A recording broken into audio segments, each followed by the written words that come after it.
Cultura Geral. Apoio. UniBH, de 8 a 12 de fevereiro.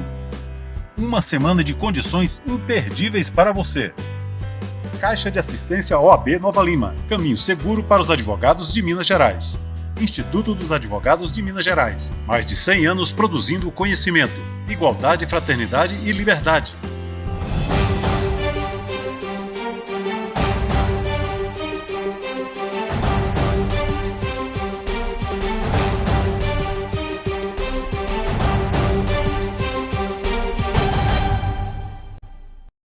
Olá, sejam todos muito bem-vindos ao Cultura Geral. É sempre um prazer, fazer o Cultura Geral aqui na TV Panfleto e agora também na Rádio Cultura de Curitiba. A gente que está com essa parceria com a Contracorrente, com meu grande amigo Rafael Valim, com o Fernando também, que é o gerente da editora. E hoje a gente vai falar um pouquinho do centenário de Celso Furtado.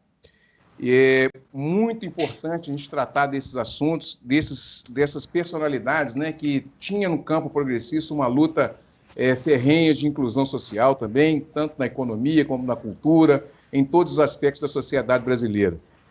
E para isso, a gente está recebendo aqui o professor Antônio Corrêa de Lacerda, para a gente tratar desse assunto. Ele que escreveu um livro pela Contracorrente, falando dos 100 anos de Celso Furtado. É muito importante a gente discutir isso, trazer para o debate, como a gente tinha falado um tempo atrás, não deixar a palavra morrer. Professor, seja muito bem-vindo. É um prazer e uma honra te receber aqui para a gente tratar dessa grande personalidade da política brasileira, também do pensamento científico e acadêmico brasileiro também. Seja muito bem-vindo. Olá, Ederson, uma satisfação falar com vocês, e particularmente comemorando ainda o centenário do Celso Furtado. Na verdade, o centenário é 2020, foi 2020, mas com a pandemia, nós esticamos aí as comemorações também para o ano 2021. No âmbito do Conselho Federal de Economia, que é a entidade que eu presido atualmente, nós definimos como o ano Celso Furtado, 2020-2021.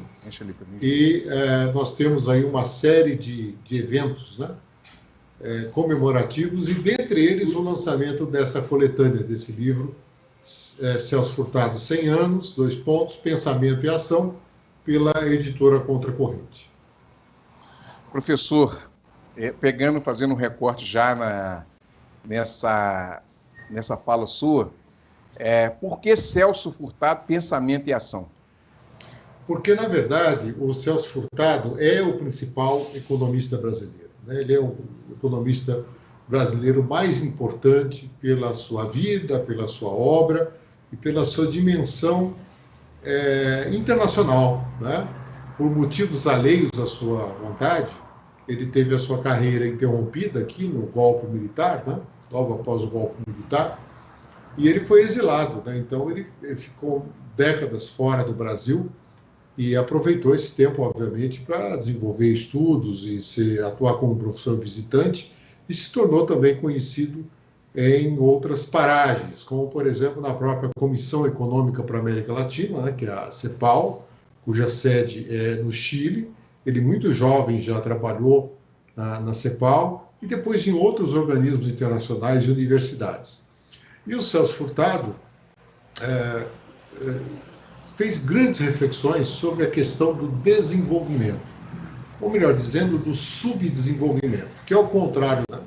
Então, a contribuição dele para o pensamento econômico brasileiro e internacional é bastante relevante nesse sentido. Professor, uma das perguntas que fica também para a gente é a importância que ele tem, não só no aspecto econômico, mas também no histórico cultural também do desenvolvimento da economia brasileira. Um intelectual de primeira que participa ali do governo, já no governo de Juscelino, e traz isso para frente, vem trazendo, depois está envolvido com as reformas de base. Como que a gente pode trazer esse pensamento do Celso Furtado para nos inspirar nos dias de hoje? Muito boa pergunta, Ederson, pelo seguinte: essa visão humanista cultural do Celso Furtado é fundamental para entender a sua obra e o seu pensamento, né? Porque o Celso Furtado criticava aquilo que ele chamava de mimetização dos padrões de consumo, a imitação, né, dos padrões de consumo dos países pobres, da periferia, como ele chamava, dos países ricos, né? Então, ele criticava o fato de você disseminar padrões de consumo de países ricos sem ter a condição de produção e de renda para esses produtos, né? E ele colocava que a dimensão cultural ela era fundamental, né? Até uma curiosidade, que na redemocratização do país, após a anistia, Celso Furtado retorna ao Brasil, né? Depois do período autoritário. E já no governo Sarney, portanto, na verdade, os contatos dele, ele havia sido convidado pelo Tancredo, mas o Tancredo, como todos sabemos, não chegou a assumir, faleceu antes, né, de assumir o seu posto. O Sarney era o vice-presidente, manteve o convite a Furtado, mas o Furtado quis ser ministro da Cultura, e não da Economia, porque ele entendia que o problema central do subdesenvolvimento era cultural, sendo que o econômico era subordinado ao cultural, né? Então, ele defende uma participação ativa do Estado, as políticas públicas, né?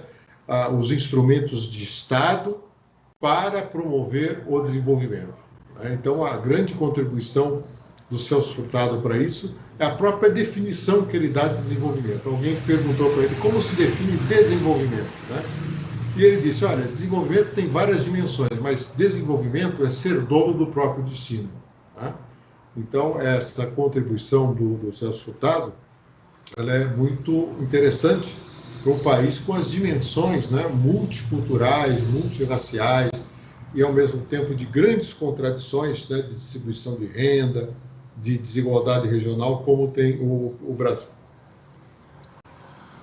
A contribuição da CEPAL foi muito importante, foi muito grande, professor. E quais os reflexos disso que a gente pode trazer também de contribuição que a gente ainda pode até colher, ou então a gente tenha uma interrupção agora com a aplicação da Escola de Chicago na economia, né, que é um negócio surreal, né, um negócio tão ultrapassado, né, você trazer esse Chicago Boys aqui para a América Latina de novo e tentar aplicar aqui uma coisa que não funcionou, né? Já parou de funcionar há muito tempo e a gente está tentando consertar um Jeep que o motor já fundiu e não acha peça, né? Como que a gente pensa isso e traz o Celso Furtado para os dias de hoje, nesse contexto não só estruturalista, mas também histórico, cultural, econômico e, além de desenvolvimentista, ele também tem um lado de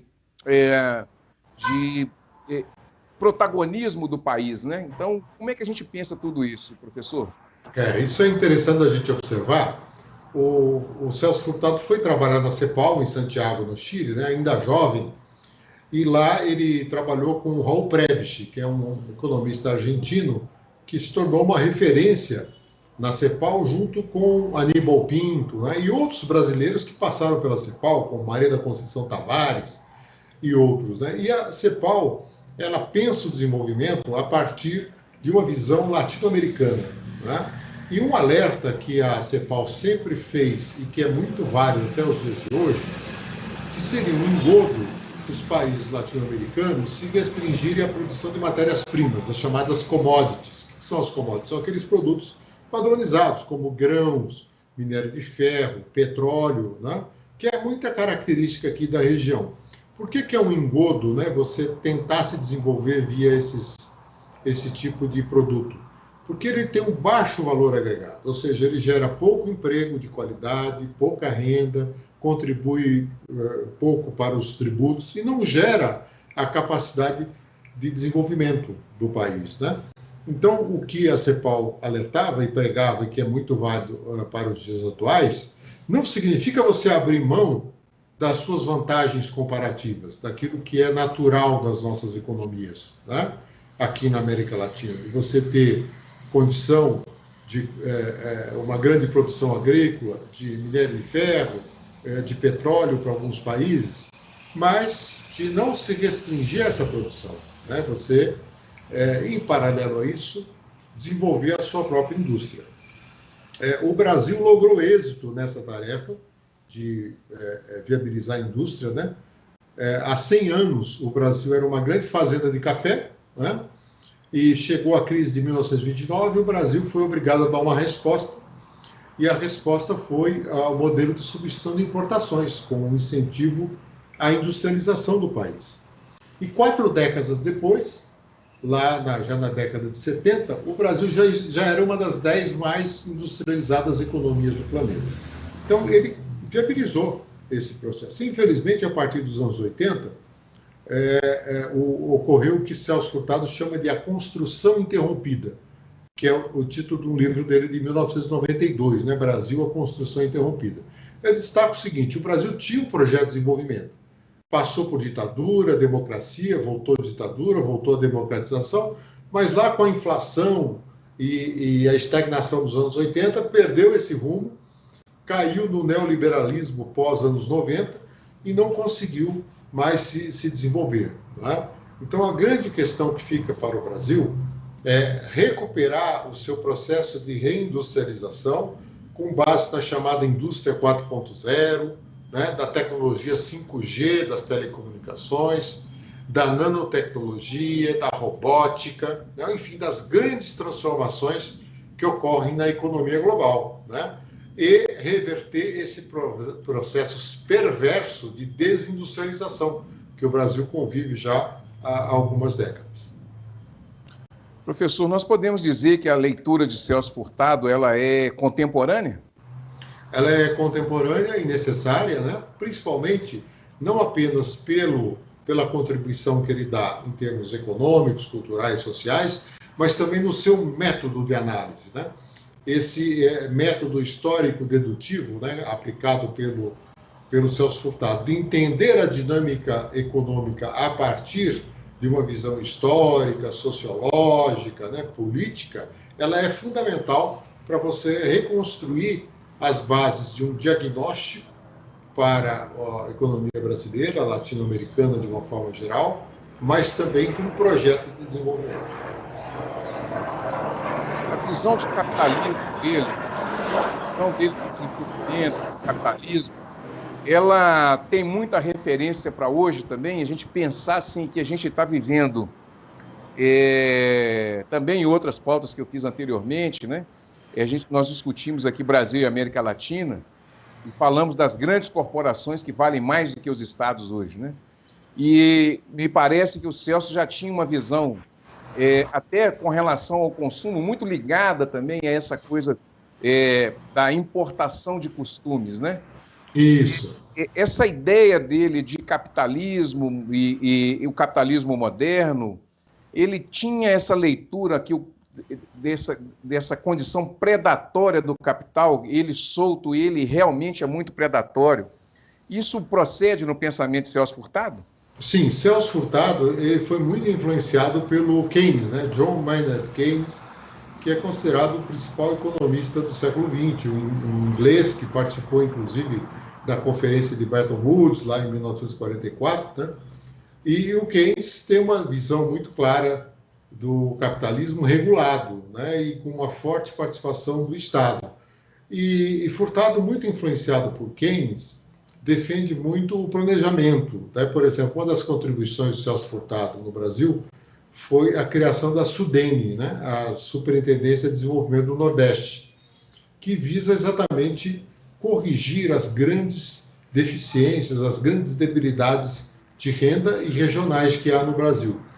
E claro que a emergência do capital transnacional, né, e mais tarde da financiarização, que vai se consolidar a partir da década de 90 do século passado, o grande desafio que se apresenta a qualquer país que queira conduzir um projeto de desenvolvimento é, sim, dar uma resposta a essa globalização financeira e a redução natural de poder dos Estados nacionais. No entanto, contraditoriamente à visão neoliberal, que prega o Deus mercado, né, como a grande saída para o sucesso dos países, Furtado ressalta o papel fundamental do Estado, dos instrumentos de Estado, da política econômica, do Banco Central, para a condição da economia para fazer frente ao desafio do crescimento econômico e, mais do que isso, né, do crescimento com equidade, com sustentabilidade ambiental, etc., que é o caminho exatamente do desenvolvimento. Professor, outra pergunta também, antes da gente encerrar esse primeiro bloco, como que a gente pensa também essa ideia da intelectualidade hoje no Brasil, quando converso com Ciro Gomes, quando converso com o Christian Dunker, com o Daniel Amar Pérez, com Gessé Souza, com todas essas pessoas, eu sempre tenho uma preocupação. Perguntar como que anda a produção intelectual brasileira em todos os campos. Nesse campo da economia, então, é fundamental a gente entender como é que anda isso. A gente está tendo uma produção de intelectuais no campo da economia pujante no Brasil, ou a gente também ainda está com um pensamento muito colonizado, né? Como dizia aí o Mangabeira Unger, né? A gente precisa descolonizar o pensamento, né? Nas ideias de economias e de projetos e de ideias intelectuais e teóricas que foram criadas em outros tempos, né? A gente ainda traz muita dessa carga ainda, ou a gente de fato precisa criar na América Latina um pensamento desenvolvimentista da nossa região? Como é que você vê essa produção intelectual aqui na América Latina? Nós temos as duas coisas na América Latina. Existe uma produção intelectual, não estou me referindo agora ao campo da economia, obviamente, né? Que é aquela que é chamada corrente principal, que infelizmente é muito subordinada, né? Ela replica padrões existentes internacionalmente, principalmente os padrões norte-americanos.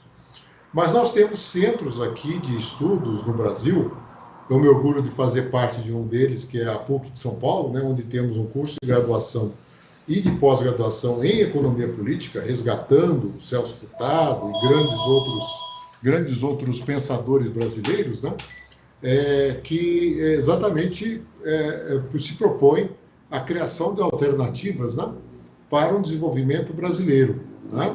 No entanto, eu não vejo que esse seja o maior problema, Ederson, no Brasil. Eu vejo que nós temos produção intelectual de qualidade, alternativa e brasileira. A grande questão é que o debate que chega ao grande público se dá via mídia, basicamente. E a mídia brasileira é excessivamente parcial e faz, nesse sentido, um mau jornalismo. Por que eu entendo como um mau jornalismo? Porque não há contraponto, né? É uma interdição do debate, porque basicamente dá voz a essa corrente principal, de cunho ortodoxo, neoliberal, fortemente influenciada por interesses financeiros. Então, os economistas dos bancos, das grandes consultorias, né, que vão defender os interesses voltados ao rentismo, né, e que muitas vezes se contrapõem à produção, à geração de renda, à geração de emprego, aos programas sociais, né? E esse debate não está suficientemente refletido na mídia, né? Há um discurso pró-reformas, né, as ditas reformas, que, na verdade, muitas vezes escondem muitos interesses por trás disso, né? E não há um debate para valer que dê voz a esse pensamento brasileiro, que é pujante, né, em vários centros de produção dessa intelectualidade. Felizmente, nós estamos tendo caminhos alternativos, né? Mídia alternativa, e alternativo não é no sentido pejorativo, mas é alternativo porque se contrapõe à mídia tradicional, formada pelas redes, né? pela internet, pelo YouTube, por todas essas redes sociais que dão voz, então, portanto, e vez a você ter um debate mais arejado. Bom, gente, deixa eu fazer um intervalinho, vou fazer um intervalinho aqui na TV Banqueta e também na Rádio Cultura de Curitiba. Daqui a pouquinho a gente volta com mais entrevista, com mais bate-papo com esse grande intelectual, Antônio Corrêa de Lacerda. Não saia daí, nós estamos falando aqui do centenário de Celso Furtado. Um minutinho só, a gente estará de volta.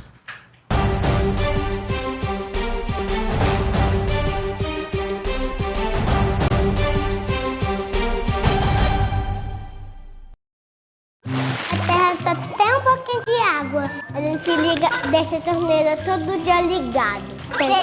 Fecha. Você pegar um balde, pegar a água onde lava as roupas, aí lava o carro. Eu cuido com muito carinho a água. O planeta é lindo demais, a gente não pode deixar ele morrer. Apoio TV Banqueta. Todos os dias, milhares de pacientes de Nova Lima, Raposo e Rio Acima procuram o Hospital Nossa Senhora de Lourdes para receber atendimento, sendo que 80% deste atendimento é pelo SUS. O Hospital Nossa Senhora de Lourdes é filantrópico e sem fins lucrativos, por isso precisamos de toda a ajuda possível. A sua doação é muito importante para a restauração do telhado do hospital, que é uma das necessidades emergentes. Quando você doa para o Hospital Nossa Senhora de Lourdes, você não estará ajudando somente a restaurar o telhado do hospital, mas também a recuperar milhares de vidas. Quem está lá dentro precisa da ajuda de quem está aqui fora. Você pode doar qualquer valor e, para a sua maior comodidade, a nossa equipe vai até você. Seja um amigo do Hospital Nossa Senhora de Lourdes. Envie a mensagem "Quero doar" para o número que aparece aí no vídeo e saiba como ajudar. Hospital Nossa Senhora de Lourdes. Humanidade, carinho e atenção à vida.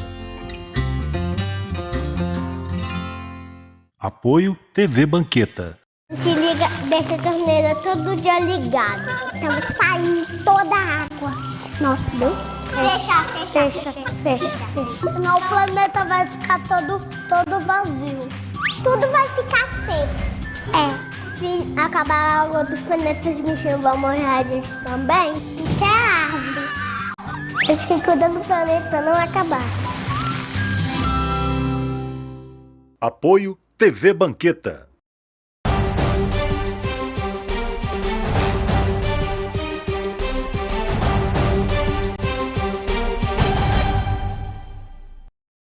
De volta com Cultura Geral aqui na TV Banqueta e na Rádio Cultura de Curitiba. A gente está conversando com o professor Antônio Corrêa de Lacerda, que, entre outras obras, escreveu aí o Centenário de Celso Furtado, esse grande economista brasileiro, né? Um dos poucos, ou se não foi o único, indicado ao Prêmio Nobel de Economia em uma outra oportunidade. Professor, dá para a gente uma luz do que é a teoria do desenvolvimento cunhada no pensamento de Celso Furtado? Bem, basicamente, o Celso Furtado, ele se destacou nacional e internacionalmente por desenvolver uma teoria econômica voltado para os países subdesenvolvidos, na definição dele. Ou seja, aqueles países que não estão, na visão do Celso Furtado, num estágio intermediário para o desenvolvimento, mas sim numa condição permanente de subdesenvolvimento, que precisam romper com essa amarra, né, para se tornarem desenvolvidos. E Celso Furtado defende que só é possível se você criar o seu próprio caminho, né? Como ele diz na sua definição de desenvolvimento, desenvolvimento é ser dono do próprio destino. E para ser dono do próprio destino, você precisa criar o seu próprio projeto de nação e definir os instrumentos de política econômica a partir desse projeto, né? Então, Celso Furtado teve importantes contribuições na CEPAL, Comissão Econômica para a América Latina, e outros órgãos, e nas suas obras, né, tem uma obra clássica dele, que é a Formação Econômica do Brasil, né, que exatamente trata de toda a trajetória brasileira, mas há outras também, como o Mito do Desenvolvimento, Um Projeto para o Brasil, Brasil, a Construção Interrompida, onde ele exatamente explora, né, e desenvolve ideias e essa teoria de desenvolvimento voltada para a economia brasileira. O seu livro faz uma viagem, ele busca ali os conceitos, as teorias, e também traz uma visão. Você poderia falar um pouco do seu livro especificamente, quando você faz essa homenagem, vamos dizer assim, e escreve sobre isso? Você poderia dissertar e falar um pouco mais do seu livro? Com prazer. Esse livro surgiu da ideia de marcarmos o centenário de Celso Furtado com a visão de economistas brasileiros de diversas universidades, de várias especialidades, né, falando sobre a vida e obra de Celso Furtado, uma vez que as duas se completam, né? Então, nós temos não só artigos que eu escrevi diretamente, a maioria dos artigos eu assino em coautoria, né? Com professores da PUC de São Paulo, como é o caso da Rosa Maria Vieira, que inclusive é uma professora especializada, né, na obra do Celso Furtado, o professor Rubens Savaia, né, que é um outro professor da PUC de São Paulo, e temos também colegas de outras universidades, como, por exemplo, o Luiz Paulo Nogueirol, que é da Universidade de Brasília, o Joaquim Miguel Couto, que é da Universidade de Maringá, né, no Paraná.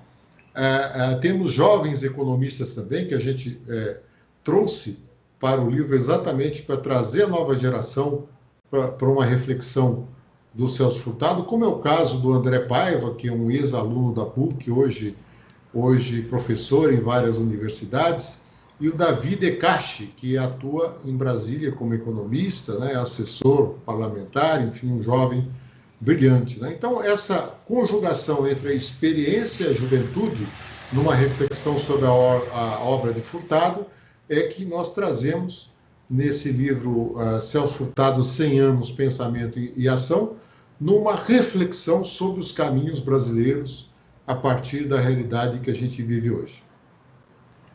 Professor Antônio, essa ideia, eu tenho que voltar nessa ideia do consumo, nessa ideia da demanda, eu acho que é muito importante, você faz um recorte também no livro. Ainda mais hoje que a gente está vivendo esse consumo exacerbado, essa situação que a gente está vivendo assim, de algoritmos, né? As pessoas consomem sem ter vontade de consumir, fazem as coisas sem ter vontade de fazer, elas são conduzidas por esse processo. Trabalhar tudo isso, criar uma teoria, quando eu assisti uma aula do Zé Paulo Neto, e eu uso muito isso aqui no programa, que ele fala que as pessoas não entenderam Marx até hoje, porque a ideia do projeto capitalista é dividir todas as áreas do conhecimento. Então, você vai esfacelando. E Marx, eles dividiram em várias partes. O Marx da assistência social, da economia, da história, cada parte tem um dinamismo. E ele fala, isso é errado, nós precisamos estudar Marx no todo. O que eu quero dizer com isso? É que ele fala que é preciso, para entender Marx, você precisa pegar o objeto, tatear o objeto, entender o objeto para depois criar a teoria sobre o objeto. E o que a gente tem feito é criar a teoria para poder estudar o objeto.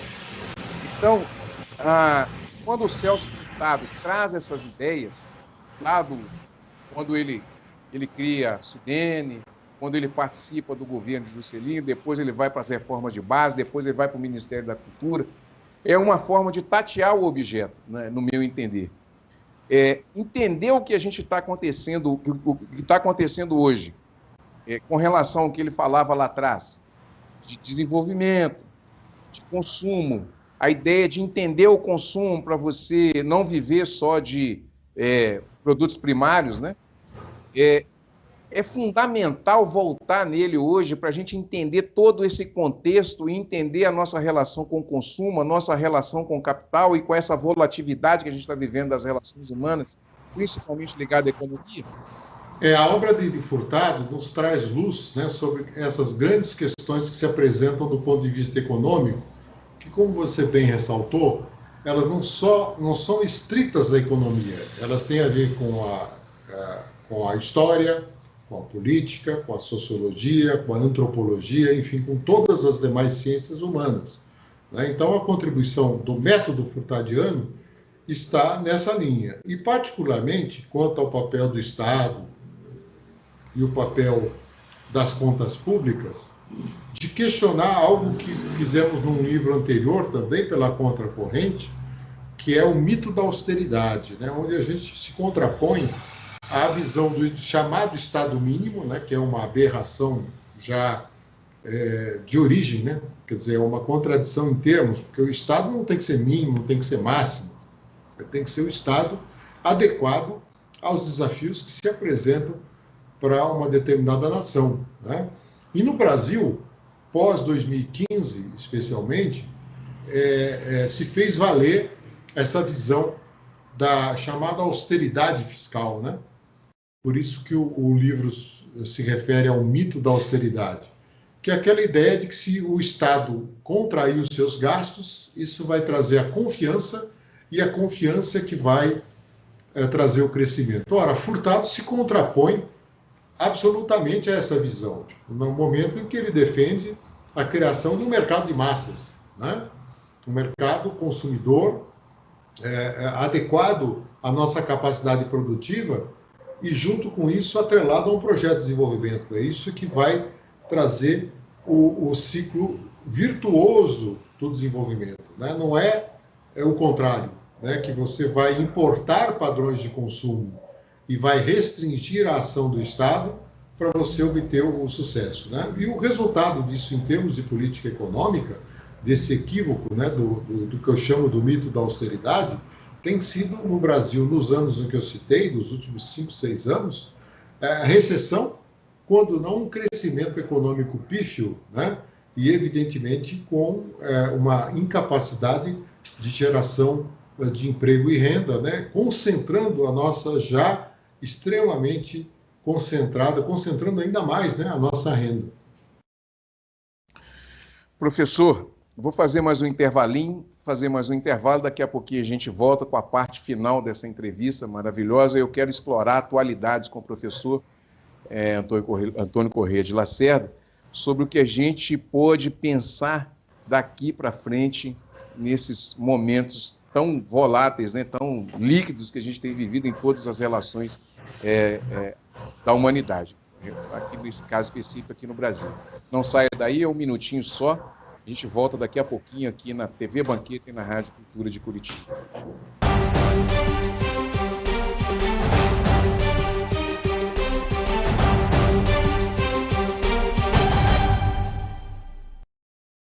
Hoje a gente vai falar uma coisa muito séria. Reciclagem é de jogar as coisas de vidro no lixo, as coisas de plástico, os jornais. Eles podem transformar lixo em brinquedo, em carrinho, ou em boneca, ou em boneca de lata, ou de lixo na lixeira. Reciclagem para salvar o planeta. Apoio TV Banqueta. Fundado em 1980, o Hospital Nossa Senhora de Lourdes é filantrópico e sem fins lucrativos. E hoje atende a mais de 110 mil habitantes de Nova Lima, Raposos e Rio Acima. O Hospital Nossa Senhora de Lourdes, eu me sinto como se eu estivesse em casa. Só tenho que agradecer, sou muito bem tratada. Aqui eu tenho eles como se fosse a minha família. O Hospital Nossa Senhora de Lourdes é o único da região responsável pelo atendimento aos usuários do SUS, nos casos clínicos e cirúrgicos de média complexidade.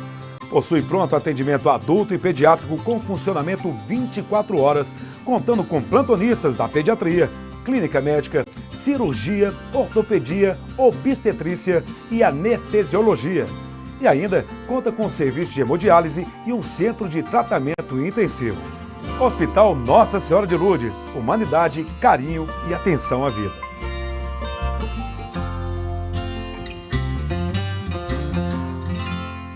Apoio TV Banqueta. Hoje a gente vai falar uma coisa muito séria. Reciclagem é de jogar as coisas de vidro no lixo, as coisas de plástico, os jornais. Eles podem transformar lixo em brinquedo, em carrinho, ou em boneca, ou em boneca de lata, ou de lixo na lixeira. Reciclagem para salvar o planeta. Apoio TV Banqueta.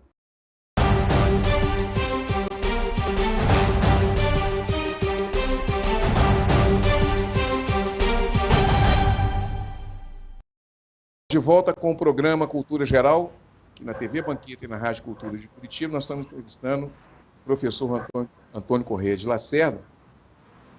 E a gente tem dissertado e pensando aqui também o centenário de Celso Furtado, que é a grande referência econômica do Brasil de todos os tempos, né?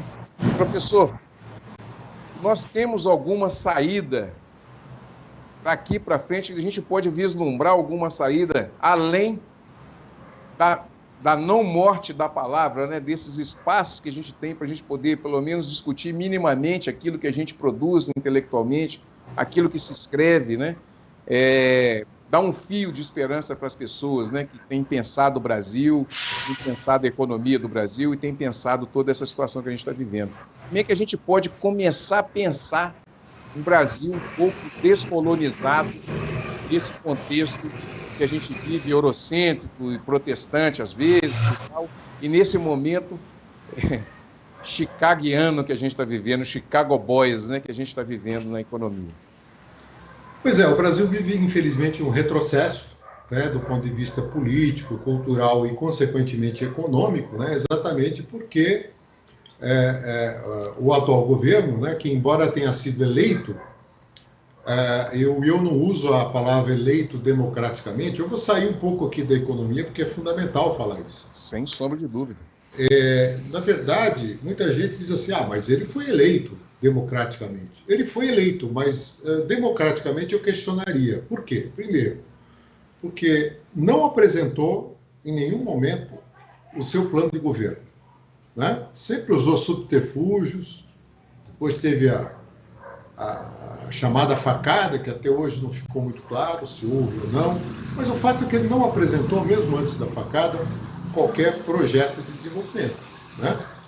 Segundo, manipulou a opinião pública com base em fake news, a criação da pós-verdade, as fake news, isso ludibriou grande parte dos eleitores. Terceiro, agiu mancomunado com parte do Poder Judiciário e outras forças, parte da mídia, para inviabilizar o seu principal adversário, né? Inviabilizar no sentido de impedi-lo de concorrer, né? Que no caso era o Lula, que era o mais cotado da época. Então, na verdade, foi uma eleição claramente fraudada, né? Depois convida o juiz do caso para ser ministro da Justiça do governo dele, né? O mesmo juiz que saiu atirando, né? Um ano depois, um ano e meio depois. Então, veja, você já teria aí elementos suficientes para descaracterizar a eleição como democrática. Bom, mas o fato é que eles estão no poder e, a partir daí, houve um desmantelamento muito forte da nossa capacidade de reação, afetando a economia, porque é um projeto dito liberal, do Paulo Guedes. Houve um apequenamento da capacidade de formulação de políticas econômicas, com a junção de 4, 5 ministérios num só, o antigo Ministério da Fazenda, o antigo Planejamento, o Ministério da Indústria e Comércio, do Trabalho e Previdência, viraram um único ministério dito da economia, mas que é muito mais um Ministério das Finanças, que, ao contrário da propalada sistematização, racionalização, criou um elefante branco, um monstrengo que não tem interlocução com os trabalhadores, com os empresários, com quem de fato produz, e virou um instrumento de interesses, né, de junção de interesses. Então, houve um apequenamento fundamental da política econômica. Então, eu vejo que esse é o maior desafio que enfrentamos para o Brasil, criar um novo projeto para 2022, né? Projeto autônomo de desenvolvimento. E dentro disso é que a economia se enquadra, né?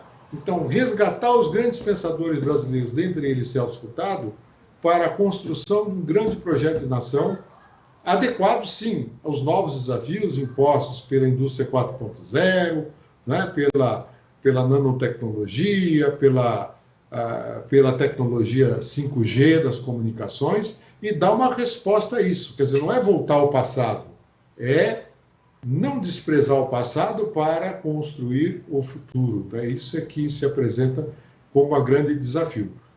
O que nós temos de bom? O Brasil é uma grande potência, está entre as maiores economias do mundo. Apesar de todo o desastre dos últimos anos, nós estamos entre as 10 maiores economias do mundo, temos um grande mercado consumidor e ainda a maior base industrial da América Latina. Isso não é pouco. Então, isso, se desenvolver no sentido da industrialização, da reindustrialização, não é para quem quer, é para quem pode. E o Brasil pode, né? Porque ele tem o que a gente chama de economia de escala e economia de escopo, ou seja, ele tem base, né, de consumo e de produção para dar um salto. Agora, esse salto não será automático, ele tem que ser construído. Também não faltam cabeças para isso. A questão técnica não há dúvida que há muitas alternativas. O desafio é viabilizar essa ruptura do ponto de vista político para fazer valer o interesse da maioria em detrimento da minoria que tem sido beneficiada, né, pelas políticas econômicas atuais. Professor, o que a gente tem vivido aí é um projeto, você acha que essa ideia que você acha não, o que você pensa do que está colocado, que está posto com relação à parte econômica dentro daquilo que você conhece historicamente do Celso aí que você escreveu, né? E também a análise que precisa ser feita hoje, tanto política como da necropolítica, como esse projeto de aporofobia também, que é um outro livro, né, que está aí na contracorrente, né, que é o ódio aos pobres, né? Essa força, né, essa ideia de forçar a gente a andar para trás para que a gente volte a viver aquele processo de espoliação e de não inclusão das pessoas. Essa ideia econômica está posta mesmo. Você entende que isso aí é um projeto que está colocado aqui na América Latina, mais uma vez? Aparentemente sim, né? Aparentemente você tem todos esses elementos presentes no discurso, no caso brasileiro, também da misoginia, né? Da homofobia, né? De todas essas restrições que se somam às que você citou anteriormente e que nos impõe aqui um Estado opressor, né? Um Estado excludente, né? Que é exatamente o contrário da tradição brasileira, né? Do ponto de vista da multiculturalidade, né? Da multietnia, né? Da multiplicidade racial e religiosa, por exemplo, né? Então, é a partir desse grande caldeirão que nós precisamos restabelecer as bases de um pensamento nacional voltado para o futuro, que não seja excludente, que não seja xenófobo, né? E que construa com base numa integração nessa economia globalizada, né? Nas cadeias globais de valor, na participação das empresas brasileiras, né? Do trabalhador brasileiro, do pensador brasileiro, para criar um novo. E o Brasil tem todas as condições para isso, né? Agora, imaginar que isso virá automaticamente via mercado não vai ocorrer. Isso não é uma questão brasileira. Nós temos ampla literatura de bons estudos que analisam como é que os países deram os grandes saltos para o desenvolvimento. E isso sempre implicou, cada um com o seu projeto, evidentemente, considerando as suas características, mas um ponto comum, né, que é a participação do Estado como indutor desse processo, né? Então, é com base nisso que nós temos que se livrar desses dogmas, né, antigos que foram recuperados pela equipe econômica atual e com grande reverberação na mídia, mas que, na verdade, não encontram respaldo nem na boa teoria econômica e nem nas práticas internacionais. Professor, foi um prazer te receber aqui para a gente tratar desse assunto. Eu fico muito feliz, hein? Não só com a parceria que eu tenho com a contracorrente, né? Não contra, mas a favor, né? Eu fico muito feliz em a gente poder dialogar e ter esse espaço aqui de diálogo para a gente poder construir um pensamento nacional e difundir, né? Mesmo que seja em lugares restritos, mas a gente difundir as ideias desse pensamento mais progressista, um pensamento em que a gente luta para que a sociedade brasileira recupere tão logo. Muito obrigado pela sua participação, viu? Uma grande satisfação, uma saudação a todos. Gente, chegamos ao final do programa Cultura Geral. Um grande abraço a todos vocês. Voltamos amanhã com mais um programa Cultura Geral, aqui com uma pauta super especial. Um grande abraço e até amanhã, se Deus quiser. Cultura Geral. Apoio. UniBH, de 8 a 12 de fevereiro. Uma semana de condições imperdíveis para você. Caixa de Assistência OAB Nova Lima. Caminho seguro para os advogados de Minas Gerais. Instituto dos Advogados de Minas Gerais. Mais de 100 anos produzindo conhecimento, igualdade, fraternidade e liberdade.